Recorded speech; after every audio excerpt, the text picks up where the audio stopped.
最近、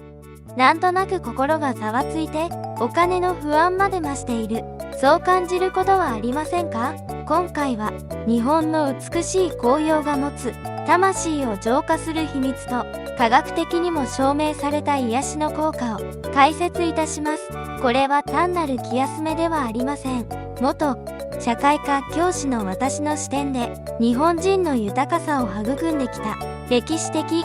文化的な根拠から紅葉の持つ力を解き明かします。この動画をご覧いただければ、不安な気持ちを手放し、自然の力で心の豊かさを取り戻す具体的な方法が見つかるでしょう。実は、もみじ狩りという文化は、平安時代の貴族が精神的な浄化を図るために行っていた特別な作法が由来なんです。私たちが無意識に行ってきた紅葉をめでる習慣の裏には、日本人のお金に対する姿勢や丁寧な暮らしの文化を育んだ知恵が隠されています。それでは、紅葉が持つ浄化の力について知っておくべき3つの雑学を見ていきましょう。1つ目は、紅葉の赤は手放しのエネルギーであるというお話です。樹木が葉の色を変え、やがて手放す姿は執着を手放すエネルギーの象徴です。紅葉を眺めることで、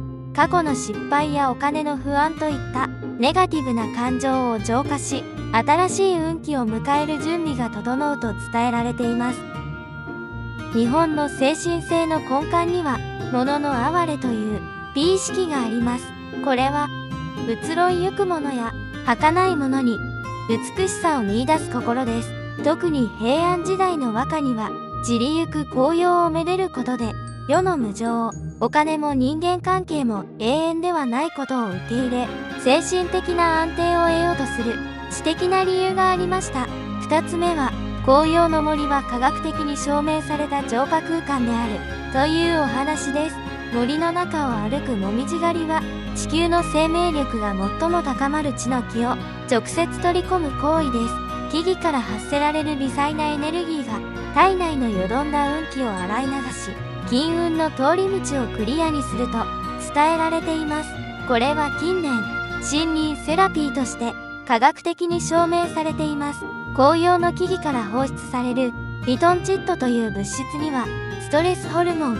コルチゾールを減少させ、副交感神経を優位にする効果があります。古代から日本人が実践してきた山に分け入る行為は、現実の不安を解消し、冷静な判断力を取り戻すための実用的な生活の知恵だったのです。3つ目は、落ち葉の絨毯は感謝の豊かさの象徴であるというお話です。落ち葉は、樹木がその年の生命を使い切り、大地にお返しをしている姿です。この感謝の循環に触れることで、私たちは自分のお金や物に対する執着を手放し、豊かさの循環を意識できるようになると伝えられています。日本では古くから農耕儀礼において、紅葉の時期は収穫への感謝と冬の準備を始める重要な節目でした。特に室町時代以降、この落ち葉がやがて豊かな土壌を作るというサイクルが、無駄なものは一つもないという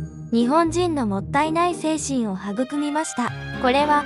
お金を単なる消費財ではなく、未来への資源として捉えるお金に対する姿勢の根源です。さて、この無常を受け入れ、浄化を図る知恵は、古くから日本の神社仏閣にも反映されてきました。さて今回は、貴族の作法と科学的な浄化にゆかりのある場所をご紹介します。まず関東からは、東京の高尾山です。ここは単なる山登りではなく、古くから修験道の霊場として知られています。リトンチッドの放出量が多く、科学的にも気の浄化が期待できる場所です。不安を手放し、新しい挑戦をしたい方に特におすすめです。続いて関西からは、京都の永観堂善林寺です。ここは平安時代からもみじの永観堂と呼ばれ、紀野貫之などの貴族が紅葉をおめで和歌を読む場所でした。美しいものの無常を受け入れ、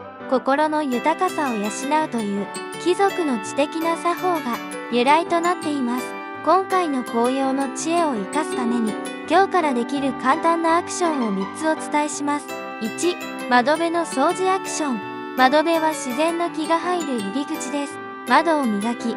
窓枠のほこりを拭き取る。これだけで、紅葉の清らかな気を家に取り込む準備が整います。2、過去の清算アクション。財布の中やデスクの引き出しにある、もう終わった用事の紙切れ、古いメモやレシートを捨ててください。これは紅葉が葉を手放すのと同じ、執着の断捨離です。3、色への感謝習慣。外出時、赤い色や黄色い色を見たら、美しいと心の中でそっと唱えましょう。自然の豊かさに気づき、感謝することで、あなたの運気も同じように豊かになります。紅葉の美しさは、私たちが執着を手放し、自然の生命力に感謝し、心の豊かさを取り戻すための日本古来の知恵でした。お金の不安は、自然の力と日本の知恵を借りて、丁寧に手放すことができます。心の豊かさは必ず後からついてきます。今回の知恵があなたの心の豊かさにつながれば幸いです。あなたが日頃から実践している工夫やこの動画で得た前向きな気づきをぜひコメントで教えてください。日本の文化に根付く敬意と優しさを込めた言葉は必ずあなたの運気を育む大切な行動となります。これからも一緒にお金の知恵を探求していきましょう。